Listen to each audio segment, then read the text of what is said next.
Nu, čau notēršu. Šodien apskatīsim tuvāk flančus, bet šie nav parasti flanči, bet šie ir adapteri.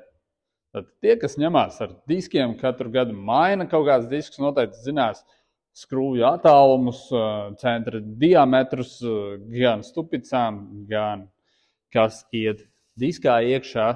Tad, ja jūs gribētu uzlikt savam BMW kaut kādus Audi diskus, Mercedes diskus, tur plašs klāsts, vienkārši V-grupa, visa.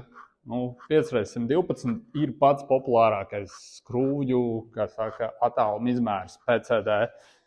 Tāpēc šis ir brīnums, ar ko jūs varat savam BMW vai mašīnai, kam ir 5x120 skrūvju attālums, uzlikt ļoti daudz citu zīmolu, kā saka, ražotāju diskus. Tas darās ļoti vienkārši. Tātad šeit ir skrūvju attālums 5x112,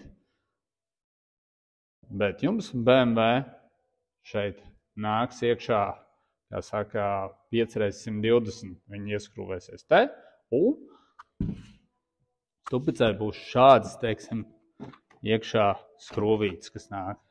Tās nāk visas komplektā. Kā jūs redzat, pieskrūvēsies pie stupices smuki, un varēsim jau likt iekšā virsū disku.